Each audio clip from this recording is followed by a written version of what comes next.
피해 복구에 힘써 경제 성장률은 꾸준한 노력에도 불구하고 1958년에 6% 미만이 가장 높은 기록이었으나 1962년을 기점으로 하는 경제개발 5개년 계획의 성공적 추진으로 경제 규모가 놀랍게 늘어나 1994년에는 세계 11위, 무역 규모는 세계 12위 수준에 이르렀고 1인당 국민 총생산도 1995년에 1만 달러를 넘어섰다. 하지만 1997년 국제통화기금 관리체제에 놓여 경제 상황이 많이 악화되었다. 때문에 1998년 1인당 국민 총생산은 6,800달러로 낮아졌다. 산업구조 또한 1차 산업의 비중이 급속히 떨어진 데 비하여 2차 산업의 비중이 증대하여 1993년 말 1차 산업, 2차 산업, 3차 산업의 비율은 7월 1일 41.0, 51.9로 선진공업국의 구성을 보여주고 있다. 그러나 한국의 경제개발 전략이 수출 주도형 공업에 치중한 결과 산업부문 간 또는 동일 부문 내에서도 불균형 성장이 불가피하게 나타났으며 수출 산업과 내수 산업 간에도 격차가 벌어졌다. 또한 부존자원과 자본이 빈약한 상황 속에서 추진되어 온 의학적 성장 전략으로 인해 한국 경제의 대외 의존도가 심화되었으며 이로 인한 국제 수지의 적자 가능성을 안고 있는 취약면이 지적되고 있다.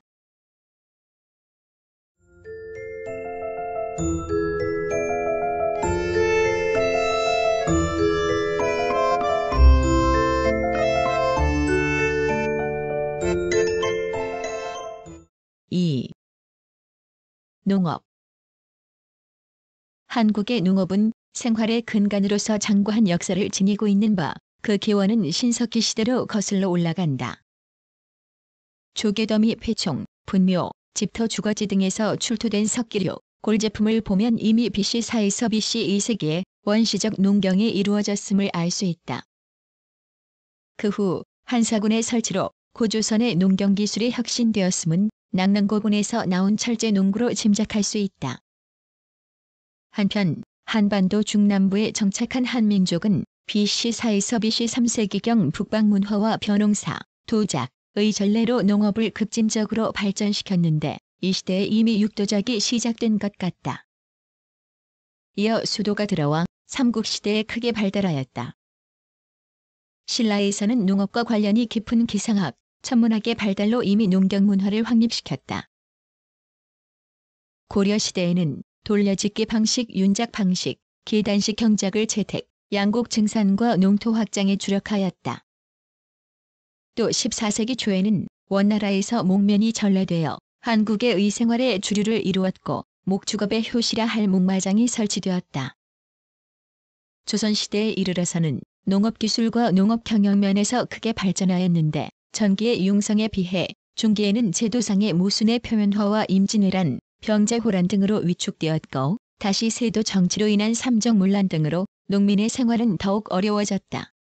19세기 개화기에 이르러서는 일제 자본주의의 침투로 토지의 약탈이 시작되더니 급기야는 국권 비탈로 전국 농지가 일제 전쟁 식량기지화되었다.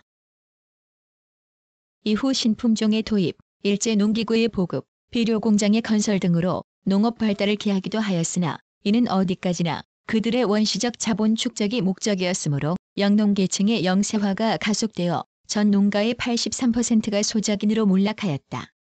8.15 광복 후의 혼란기를 극복하고 성립된 이승만 정부는 1949년 농지개혁법을 공포, 실시하였으나 농민을 곤궁으로부터 해방시킬 수는 없었고 농업국이면서도 식량 부족 타결을 외국 도입에 의존해야만 하였다. 그리하여 1962년부터 실시된 경제개발 5개년 계획과 더불어 비로소 농촌 근대화 작업이 구체화되었는데 박정희 정부는 다수학 신품종의 개발과 보급, 농기구의 기계화 등과 함께 농촌 새마을운동을 적극 추진한 결과 1977년에는 식량 자급 체제로 들어섰고 농가 경제도 도시와 같은 수준으로 향상되어 갔다. 그러나 토지 이용 면에서 볼 때 경지는 1993년 말 전체 국토 면적의 20.7%에 불과하고 재배작물도 공유에 치우쳐 균형을 이루지 못하고 있는 실정이다. 또한 식량 자급도도 1986년 44.5%, 1993년 33.9%로 점차 하락세에 있다.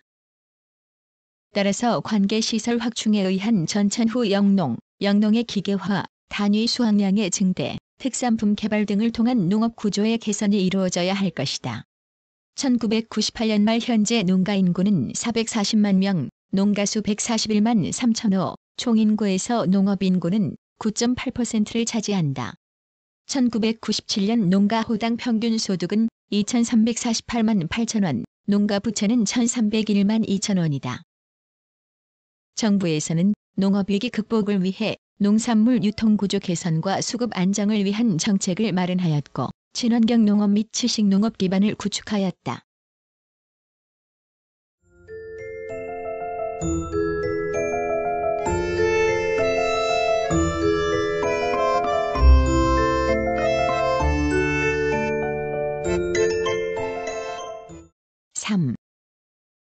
축산업. 한국의 가축은 옛날부터 중력 이용을 위해 사육되어 왔으나 식용을 위한 축산 정책은 일제강점기의 일종의 수탈수단으로 그 기반이 구축되었다. 8.15 광복 후 1958년의 축산부흥 5개년 계획으로 가축의 양적 증식뿐만 아니라 사료자원의 개발, 기술 향상 및 방역사업의 강화, 목초지 조성의 추진, 유통구조의 정비 등으로 축산업의 발달을 도모하여 1960년대 이후로는 유축농업이라는 부업적 위치에서 탈피하여 기업화, 산업화의 방향으로 대형화되기 시작하였고 다양한 유가공 제품의 개발로 일반 대중의 수요 또한 증대되었다.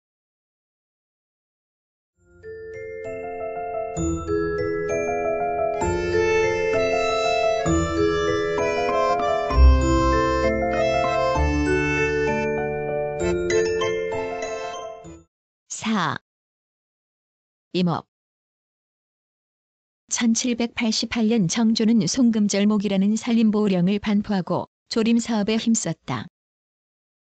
그러나 1865년 청나라가 압록강, 두만강 일대 원시림에 대한 벌채권을 주장한 이래 러시아, 일본이 그에 합세하였으며 일제강점기의 군용 확보를 위한 벌채와 군용 목재의 확보, 6.25 전쟁으로 인한 전화 등으로 한국의 산림은 황폐화하고 말았다. 그리하여 1951년 산림보호 임시조치법이 공포되었으나 성과를 거두지 못하였고 1961년 산림보호법 제정 이후 비로소 적극적인 산림정책을 실시하였다. 즉, 연탄, 토탄 등의 사용을 권장하여 임산물의 연료 사용에 대체하고 임정기술의 개발, 보급에 힘을 기울였다. 한편 제1차 치산녹화 10개년 계획을 4년 앞당겨 1978년에 완수한 박정희 정부는 1979년부터 제2차 10개년 계획을 추진하였다. 1994년 말 현재 한국의 산림 면적은 645만 6천 헥타르, 임목 축적은 2억 9,580세제곱미터로서 헥타르당 축적은 46세제곱미터에 불과하다. 그러나 정부의 계획대로라면 2030년대에는 산림 면적과 임목 축적이 560만 헥타르 대 4억 1,600만 세제곱미터로 헥타르당 임목 축적은 74.4세제곱미터가 되며 이때의 목재 생산 기대량은 연간 1,300만 세제곱미터에 달하게 된다.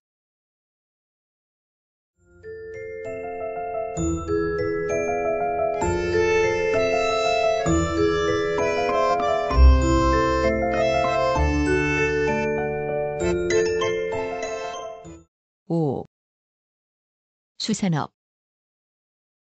한국은 삼면이 바다로 둘러싸인 좋은 조건임에도 예로부터 뱃사람을 경시하는 풍조와 일제의 수탈 정책으로 인하여 수산업 또한 낙후성, 영세성을 면하지 못하다가 1958년 원양어업의 시작과 더불어 수산업이 활성화되기 시작하였다. 어선 보유는 동력선의 경우 1967년에 1만 989척, 17만 9,117톤에서 1993년 7만 2,838척, 90만 3,912톤으로 척수 563%, 톤수 405%가 증가한 데 비해 무동력선은 척수, 톤수가 모두 감소되고 있어 어선의 대형화, 동력화가 진전되고 있음을 알 수 있다. 어업별로는 원양어선 0.7%, 연근해어선 54.8%, 양식어선 39.4%, 내수면어선 3.1%로 연근해 어업과 양식어업이 큰 비중을 차지하고 있고 어획량의 경우도 1993년 말 총 333만 5,531 MT으로 그중 원양어업은 22.2%를 차지하고 있다. 수산물 수출량도 증가 추세에 있으나 200캐리 경제 수역 선포, 육아 인상, 좌초된 유조선의 기름 유출, 그리고 적조 현상 등의 악재들이 순조로웠던 어업 경영에 제동을 걸고 있는 실정이다. 1994년 11월 유엔 해양법 협약의 발효로 바다 관할권이 12해리에서 200해리까지 확대되었으나 한일 간의 거리가 400해리가 채 되지 않아 바다 경계선 별도로 정해야 했다. 한일 양국은 바다 경계선을 확정하기 위해 여러 가지 협상을 했으나 서로가 대립해 합의점을 찾지 못하다 일본 측이 1998년 1월 일방적으로 기존 어업협정을 파기했다. 이에 따라 두 나라는 새로운 상황에 맞게 영토 문제와는 별도로 어업협정을 우선 체결하기로 하였다. 1999년 3월 쌍끌이 어업, 복과채낚기, 갈치채낚기 등의 입어 척수를 추가로 확보하였다.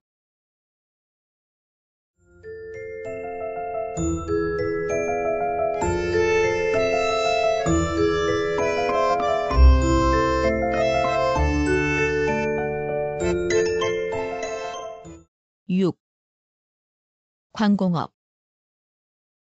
지질적 특성으로 백금과 석유를 제외한 다종다량의 제하자원이 매장되어 있었으나 19세기까지는 광업 개발이 순조롭지 못한 데다가 한말의 광업 정책의 결여로 광산 채굴 특권을 열강에게 내주었다. 거기에 1915년 일제의 조선광업령 공포로 한국의 광업은 일본인이 거의 독점하여 그들의 약탈은 금의 경우 32만 4,636kg에 이르렀는데 이는 1970년대 한국의 연평균 산금량 593kg의 547배에 달하는 양이었다. 그리하여 1960년대 이전까지 한국 광업은 극도의 침체 상태를 벗어나지 못하였으나 1960년대 초부터 수요가 증가하였고 2차에 걸친 석유 파동과 정부의 석탄 생산 극대화 정책으로 증산이 거듭되어 1988년도에는 2,429만 5천 톤으로 정점에 이르렀으나 그 후 유가 하락, 가스 연료의 보급, 국민의 청정에너지 산호 등으로 수요 및 생산량이 크게 감소하는 추세에 있다. 또한 제하자원의 북한 지역 편제, 광업 생산의 대부분을 차지하는 무연탄 광업의 편중 등으로 영세성을 탈피하지 못하고 있는 실정에 있으며 그나마 단층의 신부화가 가속되어 채탄 조건이 날로 악화되고 있고 정부에서도 석탄산업 합리화 정책을 수립, 전국 총 25개 탄광 1995년 현재 중 경제성이 기대되는 10여 개 대규모 능률 탄광에 의한 적정 생산을 유지하고 경제성이 없는 다른 비능률 탄광은 폐광화를 유도하고 있어 1989년 말 이후 폐광이 급속히 확산되어 탄광 산업은 사양길에 접어들었다. 석탄의 경우 전국 매장량이 1995년 현재 15억 7천 톤에 달하나 가처량은 7억 3천 톤이다. 한편 공업 분야에서는 1960년대 이후 군대공업으로의 탈바꿈이 시작되었는데 1960년대에는 산업 기반을 구축하기 위한 동력 증산과 시멘트, 화학비료, 합성섬유와 기타 수입 대체 산업의 육성에 주력하였고 1970년대에는 화학, 기계, 철강 등 중화학공업에 역점을 둔 기간산업 육성에 주력한 결과 신흥공업국으로 발전하였다. 1990년대를 이끄는 공업은 전자공업으로 컴퓨터와 반도체 산업의 발전이 두드러지게 나타났고 전기기기, 자동차, 기계, 섬유, 통신기기, 철강 등이 내수와 수출에 앞장서고 있어 국가 경제에 큰 영향을 미치고 있다.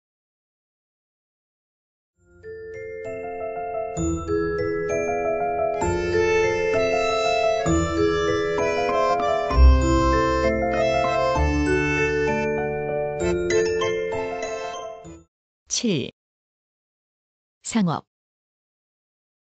한국의 상업은 신라 때의 동시, 서시를 중심으로 한 좌상의 성립과 향시의 설치, 고려시대의 상설시장인 시전의 건립, 조선시대의 공랑, 경시전의 경영 등으로 유지, 발전되어 왔으며 국민 총생산의 신장에 따라 급성장하여 1993년에 도소매업 전체의 연간 판매액은 146조 4,152억 원에 이른다.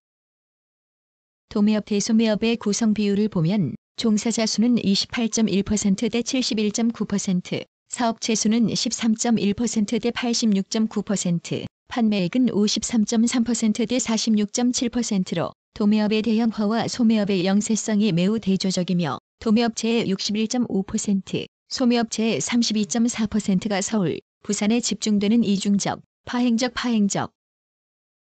구조를 나타내고 있다. 최근에는 시장 개방에 대비하여 규모를 대형화하면서 주차장 등 편의시설을 넓혀나가고 있고 저가 할인 매장과 편의점도 늘어나 유통구조의 개선이 이루어지고 있다.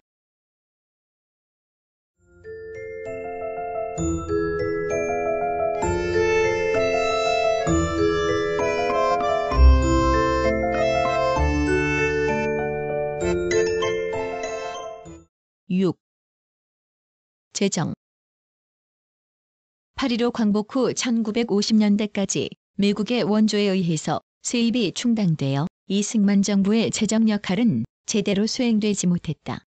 1960에서 1970년대는 생산 능력의 증대를 위한 경제개발에 중점을 두었고 1980년대의 재정의 역할은 생활의 질을 개선시키고자 하는 사회개발로 방향이 전환되었다. 1990년대 들어서면서 교육, 사회보장 및 복지, 주택 및 지역사회개발 지출이 증대하여 경직성 경비가 총 세출의 70% 이상을 차지하게 되었다. 한국의 재정 규모는 국가의 경제적 기능이 확대됨에 따라 팽창일로에 있는데 중앙정부의 일반 회계 세출 규모가 1963년 728억 원에서 1993년 37조 2680억 원으로 511배가 증가하였다. 재정 수지는 1970년대까지 만성적인 적자를 면하지 못하였으며 재정 적자의 보전은 1970년대 중반까지 한은 차입과 차관 도입에 의존하다가 1970년대 후반 이후에는 주로 국채 발행에 의존하였다. 1980년대 이후 안정기조하의 예산 편성으로 1984년부터 일반 정부 중앙 및 지방자치단체 재정 수지가 흑자로 돌아섰으며 통합재정 세출 및 순융자 수지도 1986에서 1987년 흑자로 돌아섰으나 그 이후는 복지지출 증대로 다시 재정 적자를 기록하였다. 1993년 7월에 발표된 신경제 5개년 계획에 포함된 재정개혁 방향은 조세의 공평성과 효율성을 제고하여 국가 경쟁력 제고와 국민 편익을 증대시킨다는 것이었다. 우선 재정 기능의 정상화를 위하여 1992년 19.4%이던 조세 부담률을 1997년에 22에서 32% 수준까지 높여 재정 능력을 확충하기로 하였고, 둘째는 소득세 기능 및 재산 과세를 강화하고 소비과세의 개선을 도모하여 세제의 개혁을 단행하며 마지막으로 재정제도의 운용 방식에서의 투명성과 책임성을 높여 효율적인 재정 운용을 뒷받침하도록 재정제도의 효율화를 추구하기로 하였다.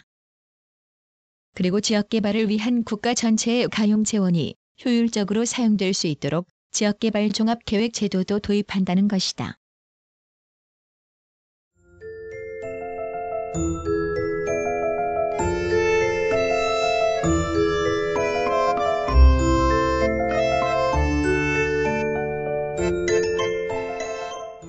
(7) 무역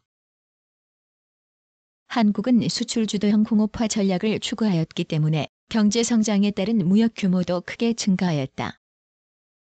교역 규모는 1962년 4억 8천만 달러에서 1994년 1984억 달러로 약 412배나 증가하였다.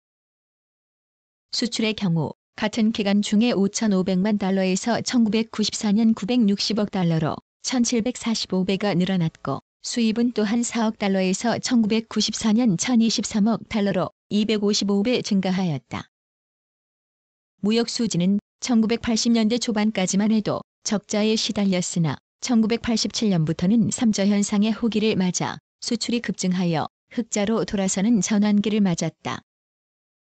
그러나 1990년 이후 임금의 급상승과 후발계 도국의 급성장 등으로 대내외 수출 여건이 악화되면서 다시 적자로 반전되었다.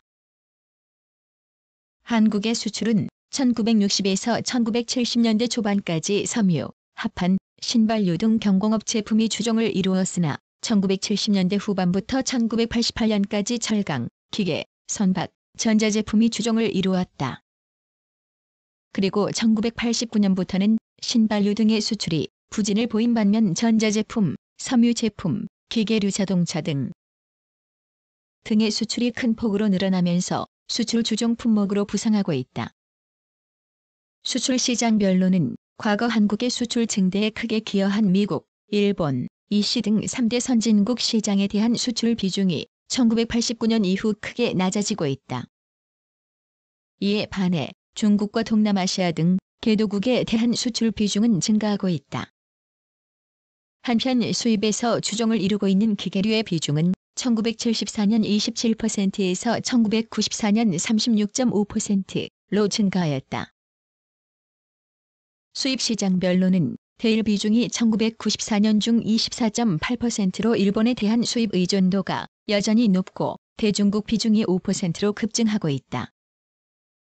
따라서 세계무역기구 WTO 체제와 환경 보전을 내세우는 급변하는 교역 여건에서 건실한 수출 증대를 이룩하기 위해서는 무엇보다도 수출 주체인 기업이 과감한 기술 개발 투자를 통하여 제품의 고부가가치화 및 고급화, 품질 개선과 신제품 개발 등을 적극 추진하여야 할 것이다. 이와 함께 수입 자본지의 국산화 추진 및 이를 위한 기술 개발, 그리고 수입선 다변화도 시급한 과제이다. 1998년 현재 수출은 동남아시아의 경제 위기, 일본 경제 침체, 국제 금융시장의 불안 등으로 1997년에 비해 2.8% 감소한 1,323억 1천만 달러를 기록했다. 수입은 마이너스 성장에 따른 소비, 투자의 내수 위축으로 1997년 대비 35.5% 감소한 932억 8천만 달러를 기록 2년 연속 감소세를 보였다. 해외 여행자 수가 크게 감소하여 여행 수지가 흑자를 기록하고 수입 물량의 감소로 운임 지급이 크게 줄어 운수 수지도 흑자를 기록하였다.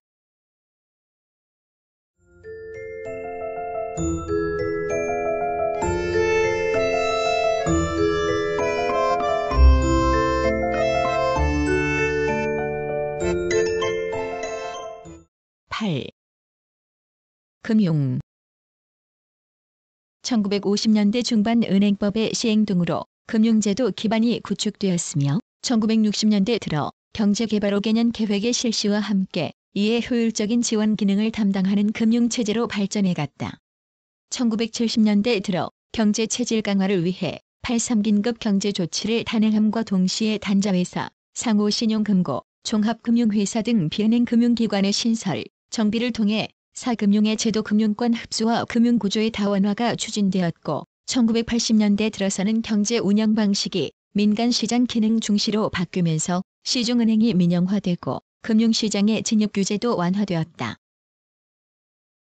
이 과정에서 금융부문은 상업정책의 주요 수단으로서의 역할을 담당하여 경제 발전에 이바지하였다. 그러나 이에는 정부의 금융기관에 대한 과도한 개입이 따랐고 지나친 관권의 개입으로 자금분 배상의 왜곡, 금융기관의 비효율적인 경영 등 부작용이 나타났다. 이에 따라 1990년대 들어 금융개혁의 필요성이 제기되어 노태우 정부는 금융개혁을 단행하였다.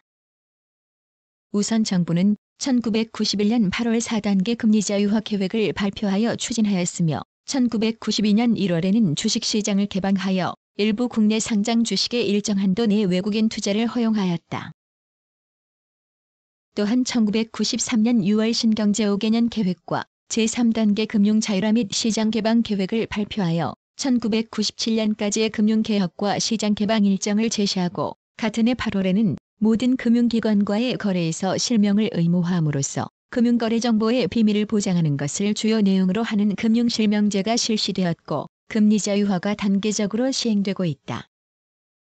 이러한 금융개혁과 금융시장 개방은 경제협력개발기구의 가입 일정 등에 따라 그 속도가 더욱 빨라졌다. 1998년은 유사 이래 최대 규모의 금융구조 조정이 이루어진 한 해였다. 어려운 경제 여건에도 불구하고 퇴출, 합병 등 대대적인 금융구조 조정이 이루어진 것은 근본적인 개혁만이 경제 회복이 가능하다고 여겼기 때문이다.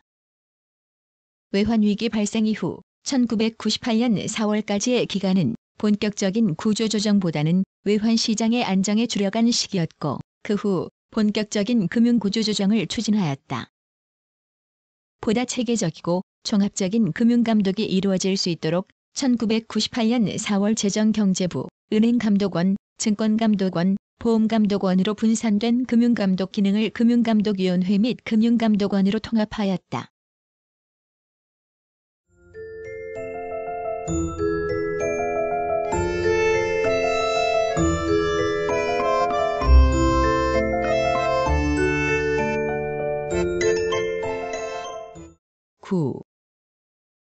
교통. 한국의 도로교통은 삼국시대부터 여관제와 함께 이루어졌다.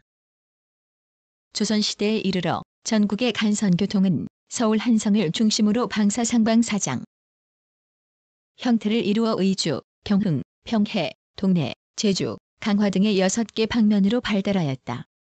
1900년대 초 옛길이 신장로로 바뀌고 이어 1911년에 관용 자동차 2대가 도입되면서 자동차 교통 시대가 열렸다. 또 1912년에는 택시, 버스 교통이, 1928년경부터는 화물자동차 교통이 형성되었다. 6.25 전쟁을 계기로 군사적 목적에 의하여 확장된 남한의 도로는 1962년 이후 경제개발이 본격화되면서 크게 발전하여 산업도로, 고속도로, 관광도로 등이 건설되었다. 수송의 고속화와 지역 간의 연계성을 증대시켜 전국을 일일 생활권으로 묶은 고속도로는 1968년 12월 경인고속도로를 시작으로 1970년대에 경부, 호남, 남해, 영동, 구마 등의 고속도로가 건설되었고 그 후 동해, 부마, 올림픽고속도로 등이 계속 건설되었다. 1989년 10월 대구에서 춘천 감중항 고속도로가 1991년 12월 인천에서 목포 간 서해안고속도로가 각각 착공되어 교통량의 분산과 지역 발전에 큰 기여를 할 것으로 보인다. 남한의 도로 교통량은 수도권, 부산, 대구, 광주, 대전 등의 대도시 및 그 주변 지역과 대구에서 부산, 포항에서 부산에서 마산, 서울에서 춘천 등의 구간에 집중되어 있고 고속도로는 경인, 경부, 구마 고속도로에 집중되어 있다.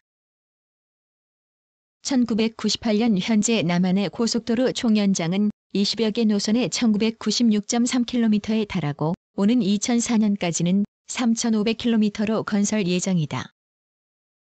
국도는 총연장 1998년 현재 12,447km이다. 1998년 현재 전국의 자동차 대수는 총 1,046만 9,599대로 1997년보다 약 6만 대가 늘었다. 철도교통은 1899년 9월 노량진에서 제물포 33.2km의 경인선 개통으로 시작되었고 1900년 7월 현재 서울역까지 연장되었다.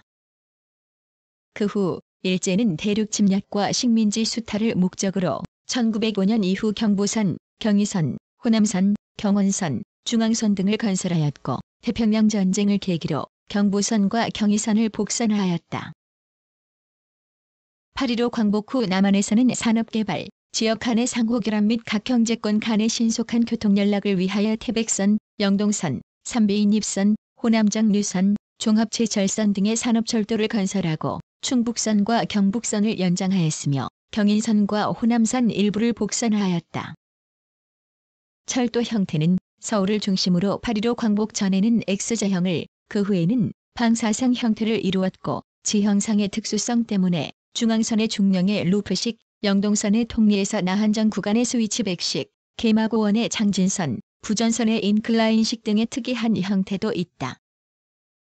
철도교통은 전철화로 큰 변화를 가져왔다. 1973년 이후 청량리에서 제천에서 고한에서 백선 간, 철암에서 부평 간 산업선이 전철화되어 무연탄, 각종 광산물 등을 신속하고 안전하게 대량으로 소비시장에 운반하고 있다.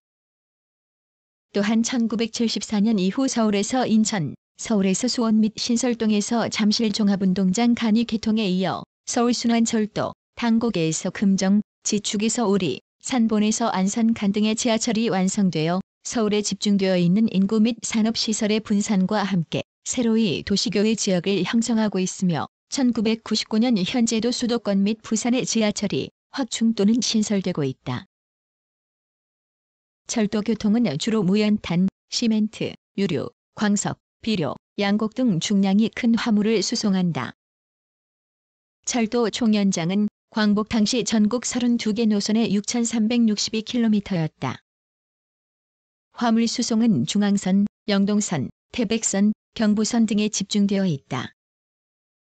또한 1992년 6월 착공되어 2001년 완공 예정인 경부고속철도는 서울에서 부산 간을 2시간에 달릴 수 있는 초고속 수송수단으로 경부선 수송 능력의 2배의 역할을 담당할 것이며 기존 철도와 고속도로의 여객 수요를 대량 흡수하여 고속도로의 운행 속도 향상과 기존 철도를 화물 위주로 전환시키는 효과를 가져올 것으로 보인다. 1998년 현재 철도 총영장은 6,580.2km이고 이 중 영업 노선은 3,124km, 전철은 661.3km이다. 하천은 내륙교통이 발달하기 전에 주요 내륙교통로에 구실을 하였다. 이에 따라 하천 연변에는 도진포포 등의 문자가 붙은 도진 추락이 발달하였다. 대동강 연안의 평양, 송림, 한강 연안의 서울, 충주, 여주, 양화진, 금강 연안의 공주, 부여, 압록강 연안의 의주, 만포, 예성강 연안의 평난도, 낙동강 연안의 구포, 안동, 금강 연안의 부강, 강경, 영산강 연안의 영산포, 섬진강 연안의 하동 등은 하천을 끼고 발달한 도읍들이다. 그러나 한국에서의 내륙 수요는 계절에 따른 수량의 변화 및 중부지방 이북의 하천이 겨울에 결빙되는 등의 불리한 여건 외에 도로, 철도 등의 육상교통수단에 그 기능이 넘어가면서 급격히 쇠퇴해 오늘에 이르고 있다. 해상교통은 1876년 강화도 조약이 체결됨에 따라 삼포가 개항되면서 시작되었다. 1984년에는 존을 원활히 하기 위해 운송국을 설치하고 장룡호, 현익호, 해룡호 1027톤 등 증기선 세척을 독일에서 구입하였다. 일제는 대외통상무역의 신장과 대륙 침략 정책의 일환으로 1915년 이후 원산 블라디보스토크를 비롯하여 일본, 중국 방면의 대외 항로를 개설하였으며 1930년 이후는 일본과 대륙의 거리를 단축시키기 위하여 청진, 나진, 운기 등을 발전시켰다. 광복 이후 해상교통은 1957년경부터 원양어업에 발맞추어 새로운 활기를 띠었으며 1970년대에 이르러서는 경제건설과 무역 신장에 힘입어 물동량이 급증함에 따라 부산, 인천항이 확장되었고 동해, 울산, 포항, 삼일항 및 군산회항 등이 건설되었다. 현재 연안항로는 육지와 황해 및 남해도서 간에 많고 부산에서 제주, 목포에서 제주, 목포에서 홍도, 포항에서 울릉도 등의 항로에는 최신형 쾌속정이 운항되고 있으며 인천에서 백령도, 군산에서 어청도, 목포에서 흑산도 등의 노선에는 명령항로가 개설되어 있다. 국제선으로는 1970년 6월 부산 시모노세키 하관의 부관 연락선이 개통되어 운항되고 있다. 화물 수송은 동남아, 중동지방, 북아메리카, 일본 등지와 빈번하다. 1995년에 등록 선박은 4,952척에 635만 1,116톤이며 주요 화물별로 본 수송 비율은 유류 41.6%, 시멘트 14.3%, 광석유 1.9%, 석탄 1.3%, 기타 41.2% 등이다. 또한 외항 화물의 입항은 2억 2,272만 1,363톤이고 출항은 6,285만 2,092톤이었다. 하역 능력은 포항, 부산, 인천, 동해 등의 항구가 큰 것으로 나타났다. 한국의 항공교통은 1929년 4월 일본 항공회사가 도쿄 동경에서 서울, 대구, 평양 등지의 화물과 우편물의 정기 수송을 개시하면서 시작되었다. 8.15 광복 후 1948년 10월 대한국민항공사 코리안 내셔널 에어라인즈 KNA가 설립되어 서울에서 부산 간을 중심으로 국내선을 1954년 이후 서울에서 타이베이 대북에서 홍콩을 잇는 국제선을 운항하였다. KNA는 1962년에 대한항공으로 이름을 바꾸어 국영으로 운영되다가 1969년 한진 상사가 인수하여 다시 민영이 되었다. 특히 제24회 올림픽 경기대회 개최를 앞두고 1988년 2월 아시아나항공이 설립, 12월부터 국내선에 취항하면서 두 개 회사의 경쟁 시대로 접어들었다. 1989년 시행된 해외여행 자유화 시책으로 항공 수요가 급증하여 김포국제공항 등이 포화 상태에 있다. 한편 영종도와 용유도 사이에 간석지를 매립하여 1992년 11월 착공된 영종국제공항은 동북아시아 최대 최첨단 시설로 건설되고 있다. 1998년 현재 우리나라와 항공협정을 체결한 나라는 모두 74개국으로 아시아 21개국, 중동 10개국, 아프리카 10개국, 미주 7개국, 유럽 23개국, 오세아니아 3개국이다. 항공기 보유 대수는 모두 258대로 수송기 156대, 경비행기 41대 등이며 전기 운송 사업에 사용하는 수송기는 대한항공이 113대, 아시아나항공이 43대를 보유하고 있다.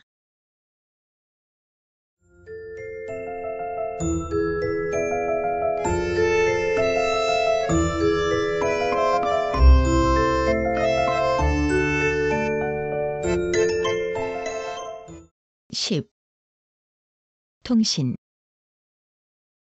전신, 전화가 발명되기 전에는 한국에서 통신수단으로 여권제, 봉수제 등이 있었으나 현대적 의미의 통신은 1884년 4월 22일 우정 총국이 설치되고 그해 11월 18일 최초로 5종의 우표를 발행하면서부터 시작되었다. 그 후 갑신정변으로 인해 잠시 침체되었다가 1895년 6월 서울과 인천에 우체사를 설치하면서 우편 사업이 재개되었다. 1897년 5월 워싱턴에서 개최된 만국우편연합 UPU 제5차 총회에서 연합의 개정 조약에 서명하였고 1900년 만국우편연합에 가입함과 동시에 선진국과 동일한 제도 아래 외국과의 우편 업무가 개시되었으며 그 관리기구인 통신원이 설치되어 우체국의 증설, 우표의 국내 인쇄, 우편엽서 등을 취급하게 되었다. 일제강점기에는 식민 위주의 통신 정책이 시행되었으나 대한민국 정부 수립과 함께 우편 업무도 최신부가 관장하여 자주적 우편 사업을 운영하게 되었다. 5.16 군사정변 이후 일면면 일우체국 정책을 추진하여 8.15 광복 당시 646개이던 우체국이 1966년에는 1728개국으로 늘어났다. 1983년 우편 취급소 제도를 시행한 이후 1995년 현재 우체국은 3,394곳에 이른다. 1970년 7월 1일부터는 5자리 우편번호제가 실시되었고 1988년에는 이용자 중심의 6자리 번호 체계로 개편하였다. 경제성장과 함께 발전한 우편 서비스는 현재 우편 주문 판매, 국내 특급 우편, 민원 우편, 전자우편 제도 등을 시행하고 있다. 1994년 8월에는 만국우편연합 제21차 총회가 서울에서 열려 172개국이 참가한 가운데 서울우편 전략을 채택하였으며 1에서 4종으로 분류되던 우편물이 1994년 10월부터 빠른 우편과 보통 우편 두 종류로 종별 체계를 간소화시켰다. 한편 근대적 전신, 전화 체계는 1885년 9월 28일 한성과 제물포 간의 전신시설 개통과 1902년 3월 20일 한성과 제물포 간이 전화가 개통됨으로써 시작되었다. 그해 6월에는 한성전 화소에서 전화교환 업무를 개시하여 시내 전화 업무가 시작되었으나 1905년 4월 한일통신협정의 체결로 통신권을 일본에게 빼앗겼다. 1945년 12월 한미 간 최초의 국제직통 무선 전화가 개통되었으나 6.25 전쟁으로 인해 전신, 전화 시설에 막대한 피해를 입었다. 1952년 1월 국제전기통신연합에 가입하였으며 1965년 12월 가입 전신 텔렉스 업무를 개시하여 경제개발을 위한 효과적인 통신 인프라 조성의 일익을 담당하였다. 1970년에는 위성통신지구국 운영을 시작하고 전화청약 우선순위 제도 및 전화가입 청약 간합금 제도를 시행하여 백색, 청색 전화 제도가 실시되었다. 1971년 3월 서울에서 부산 간장거리 자동전화가 개통되었으며 1975년 11월에는 가입 전화 시설이 100만 회선을 돌파하였다. 그 후 지속적인 전화 수요에 대처하고 전기통신 분야를 국가전략 산업으로 육성하기 위하여 1982년 1월 1일 한국전기통신공사가 발족되었으며 3월에는 데이터 통신 서비스를 위한 한국데이터통신주가 설립되었다. 1983년 8월 미국, 일본 등 24개국 27개 지역에 국제자동전화가 개통되었으며 전신전화 가입 청약 간합금 제도가 폐지되었다. 같은 해 12월 전기통신기본법과 공중전기통신사업법이 제정되었다. 1984년 3월에는 차량 전화 및 무선 호출 서비스 제공을 위하여 한국이동통신서비스 주식회사가 설립되어 같은 해 5월 7일 서울에서 자동 방식의 차량 전화가 개통되는 등 새로운 개념의 무선 통신 서비스가 도입되기 시작하였고 1986년 3월에는 전화번호 표시 방식의 무선 호출 서비스도 개시되었다. 이후 지속적인 기술 개발과 정보화 사회를 위한 통신 전략의 개념 아래 정부의 집중적인 투자가 이루어져 1987년 가입 전화 시설 1000만 회선을 달성하였으며 1993년에는 2000만 회선을 돌파하여 세계 제8위의 통신시설 보유국이 되어 한가구 1전화 시대로부터 개인이 전화를 보유하는 개인 통신 시대로 접어들고 있다. 한편 1994년 12월 재신부가 정보통신부로 개편되어 국가정보 기반 구축과 산업 경쟁력 강화를 도모하고 21세기 정보화 시대에 대비한 초고속 정보통신망 구축에 주력하고 있으며 전기통신에 이어 정보통신이 통신산업의 중핵으로 자리잡아가고 있다. 정보가 전기통신과 컴퓨터 기술에 의해 처리되면서 전기통신은 정보통신으로 확대되어 불리게 되었으며 다양한 정보의 통신을 가능하게 하는 BISDN, 인의 확대와 이동통신의 주류인 아날로그 셀룰러 시스템에서 디지털로 전환된 디지털 이동통신 시스템으로 통신 서비스의 전체 수요가 차츰 발전하고 있다. 또한 1995년 8월 국내 최초의 통신, 방송 복합 위성인 무궁화호가 발사되어 한국통신 역사의 새로운 장을 열었다. 전기통신 사업은 국가기관 산업으로서 독점 사업자 체제를 유지해왔으며 1990년 7월 재신부의 통신사업 구조조정안에 따라 한국통신은 정보통신 사업에, 데이콤은 국제음성통신 사업에 참여하여 본격적인 경쟁체제를 출범시켰다. 정보통신부는 1998년에 통신시장 전면 개방에 대비하여 1995년 7월 통신사업 경쟁력 강화 방안을 발표하고 1995년 하반기 중에는 국제전화, 개인 휴대통신, 주파수 공용통신, 발신 전용 휴대전화, 무선 데이터 통신, 무선 호출, 전용 회선 사업 등에 대한 신규 사업자의 참여를 허용하고 1996년에는 시외전화, 위성통신 서비스, 저궤도 위성통신에도 신규 진출을 허용하는 등 완전한 경쟁체제로 바뀌었다. 한편 21세기 국가 경쟁력의 핵심 기반이 될 초고속 정보통신망 구축 계획인 KII 교환망을 단계적으로 도입하게 되며 이러한 국가 초고속 정보통신망을 통해 전자민원, 입체 영상회의, 원격 의료, 원격 교육, 주문형 비디오, 전자도서관, 지리정보 시스템, 슈퍼컴퓨터 간병열 처리 데이터 전송, 고화질 TV의 영상정보통신 서비스 등이 현재 일부 지역을 중심으로 시범 실시되고 있다.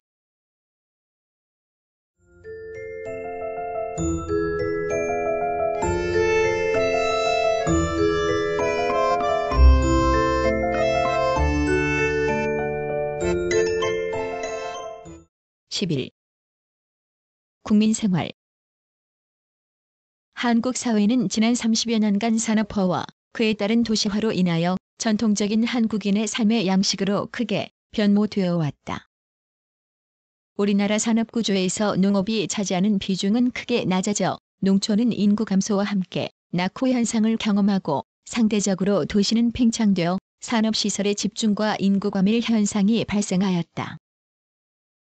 이촌 향도와 도시 중심의 사회개발에 따른 도시의 과대 성장과 인구 집중은 각종 도시 문제를 야기시키고 도시 하류층을 형성시키기도 하였으나 한편에서는 도시 생활의 확대 팽창으로 많은 국민들이 보다 양질의 삶을 영위할 수 있는 기반을 구축하였다. 한편 산업화와 도시화에 따른 전통적인 사회조직과 가치관은 새로운 가치관과 사회조직의 원리로 대체되었다. 친족이나 지역연고성의 비중은 약화되고 합리적이고 공식적인 원리가 점차 사회조직의 원리로 정착되고 있으며 출산율의 저하와 사회이동의 증가에 따라 가족 형태는 소규모 핵가족이 그리고 가족 내 관계는 가부장권의 약화와 여성의 지위 향상에 따른 평등한 가족이 지배적으로 나타나는 등 가족, 여성, 결혼 등에 대한 새로운 관념이 등장하였다.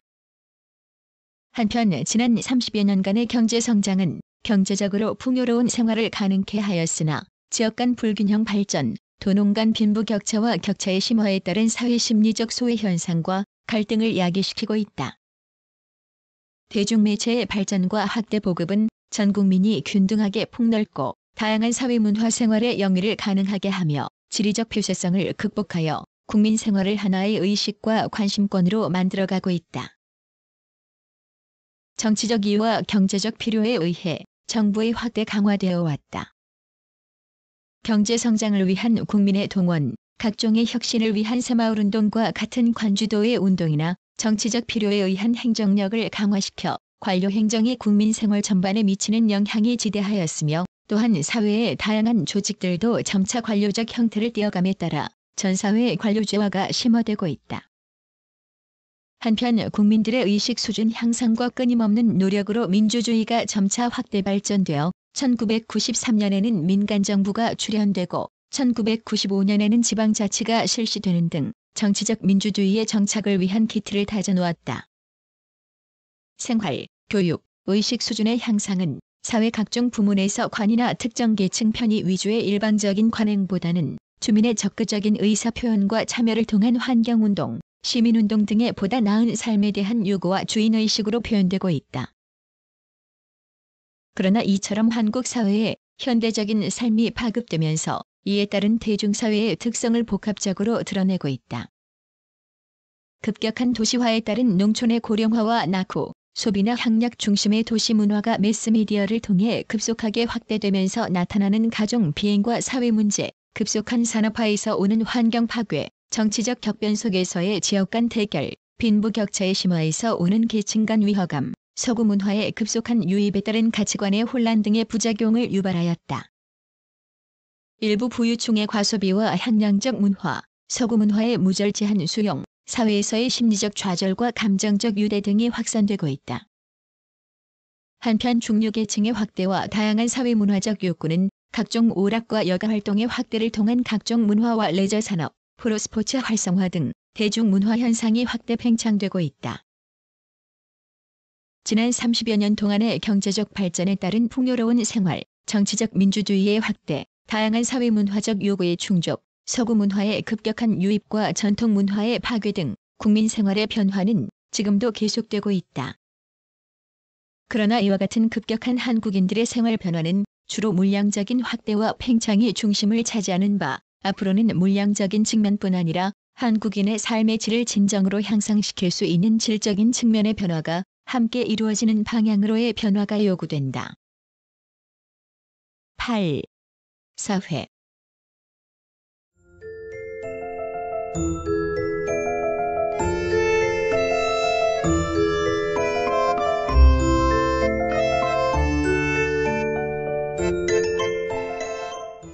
(1) 사회계층.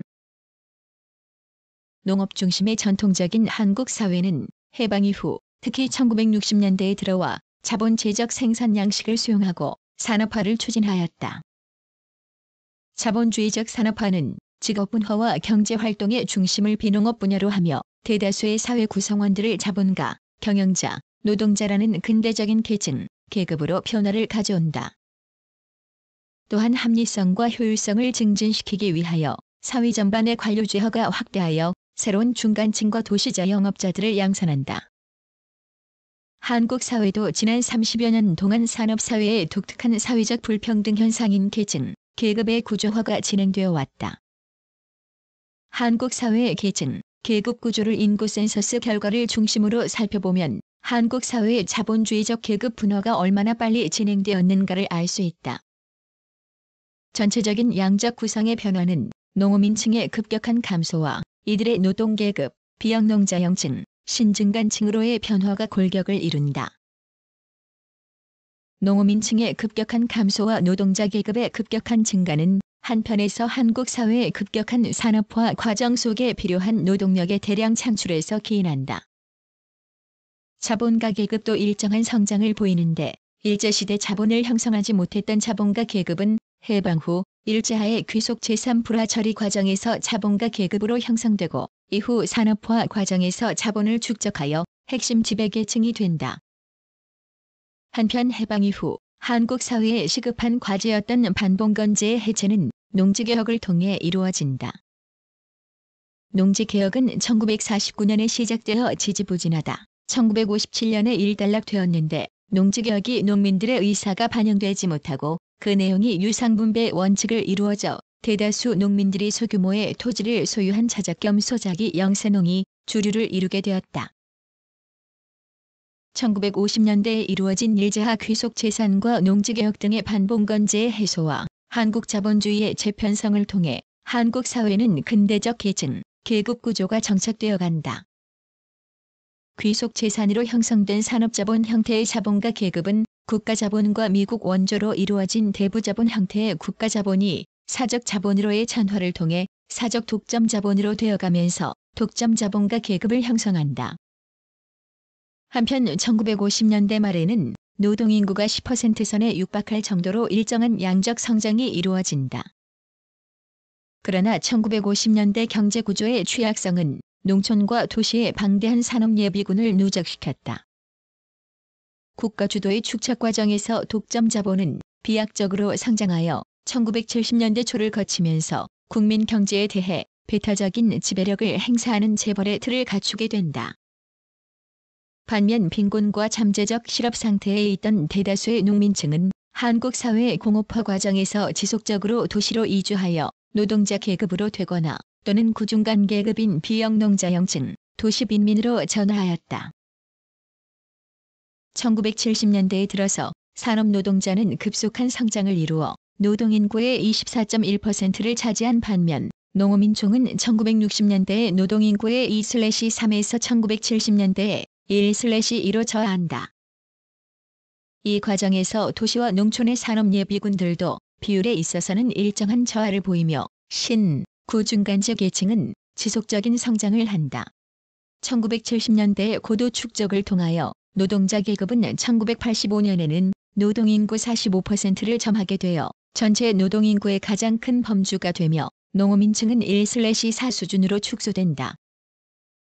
화이트 칼라층의 확대에 따른 신중간제 계층도 지속적인 성장을 하여 8% 수준을 상회하고 도시의 소부르주아적 및 반프롤레타리아적 자영업자도 꾸준히 증가하여 21.6%를 차지하는데 특히 소부르주아적 부분이 빠른 성장을 보인다. 현재의 계급구조의 기본 형태는 1970년대 후반에 갖춰졌다. 중화공업 중심의 산업구조의 정착과 이를 통한 계급구조의 형성은 이후 현재까지 연장된다.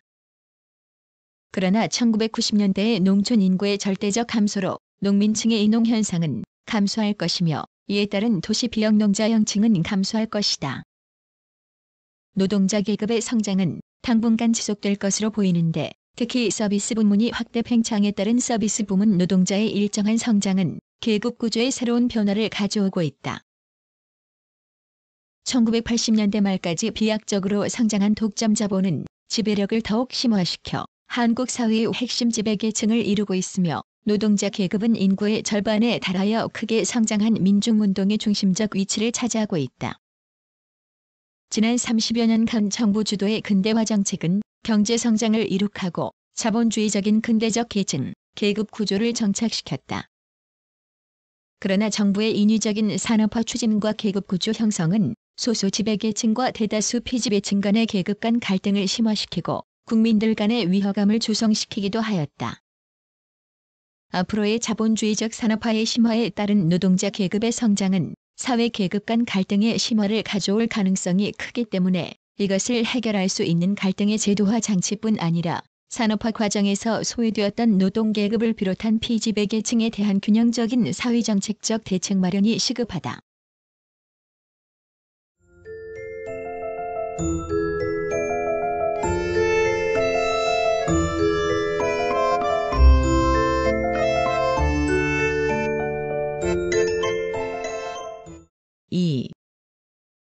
사회보장. 현대 국가에 있어서 사회정책의 핵심은 방빈의 특성이 있는 사회보장에 있다. 한국에서도 1960년대 이후에 사회복지의 기본적 제도인 사회보장에 관한 입법이 나타나기 시작하였다. 사회보장은 주로 사회보험과 공적부조로 크게 나누어 볼 수 있는데 전자의 입법으로는 공무원연금법, 군인연금법, 산업재해보험법, 의료보험법, 최저임금법, 국민복지연금법, 실업보험 1996년 등이 있고 후자의 입법에는 군사원호법, 생활보호법, 아동복리법, 재해구호법, 의료보호법, 노인복지법, 아동복지법, 장애자복지법, 유아교육진흥법 1982년 등이 있다. 특히 1983년에는 사회복지 서비스 각 분야의 전달 체계를 합리화, 체계화하기 위하여 사회복지사업법이 개정되어 사회복지의 새로운 시기를 대비했다. 1960년 1월 1일 사회보험 방식에 의한 공적연금으로 제도화되어 공무원의 건강진단, 질병, 부상, 폐질, 분만, 퇴직 또는 사망에 대하여 적절한 급여를 실시 경제생활 안정과 복리 향상에 기여를 목적으로 하고 있고 그 적용 대상을 중사 이상의 범위를 직업군인에 한정하고 있는 군인연금 제도가 1963년부터 실시되었으며 1974년부터는 사립학교 교원연금 제도가 실시되었다. 또한 산재보험의 경우 입법 다음 해인 1964년부터 실시하여 초기에는 500인 이상의 사업장에 국한하였다가 점차 그 적용 범위를 확대하여 적용 사업장이 1982년에는 74,200개 그리고 1988년까지는 16개 업종의 5인 이상 사업장까지 확대 적용하였다. 1977년 의료보험을 시작으로 1979년부터 공무원 및 사립학교 교직원 의료보험이 실시되었으며 1980년에는 직업군인과 그 가족에도 적용이 확대되었고 1987년에는 전국민 의료보험을 실시했으며 1988년에는 의료보험 제도가 농어민에까지 확대되었고 1989년에는 도시자 영업자에게도 의료보험이 실시되었다. 의료보험 실시 12년 만에 전국민 의료보험을 달성했다.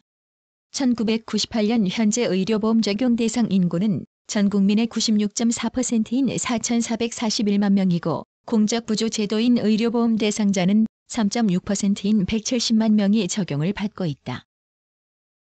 또한 30여 년 동안의 경제성장 과정 속에서 지속적으로 억눌려왔던 근로자들의 권리 향상을 위한 노동법이나 각종 법률 등은 아직까지 사회복지의 향상에 걸림돌로 작용하고 있다. 현재 사회보장비도 70% 이상이 사회보험이고 공적부조는 20%, 사회복지 서비스는 3% 정도로 제도 간 불균형과 함께 지나치게 수익자 부담 원칙을 고수하는 문제점도 존재한다. 1960년대부터 실시된 한국의 사회복지를 보면 초기에는 공무원이나 군인 등의 일부 한정된 계층을 중심으로 이들의 지원을 획득하기 위해 선별적으로 실시되었다. 그러나 국민 경제의 향상과 사회 각계각층의 요구 증대로 그 범위와 내용이 점차 확대되었으며 특히 1987년 사회민주화운동을 통한 삶의 질의 향상에 대한 요구는 성장 위주의 국가 발전에서 국민의 복지를 확증하는 균형적인 발전을 추구토록 하여 1980년대 후반부터 다양하고 실질적인 사회보장이 점차 확대 실시되고 있는 추세이다. 국민연금 제도는 노령, 장애, 사망 등으로 소득 능력의 상실이 있는 동안 보험료를 납부했다가 급여 사유가 발생했을 때 본인 또는 그 가족이 일정에게 연금을 지급받아 안정된 생활을 할 수 있도록 보장하는 사회제도로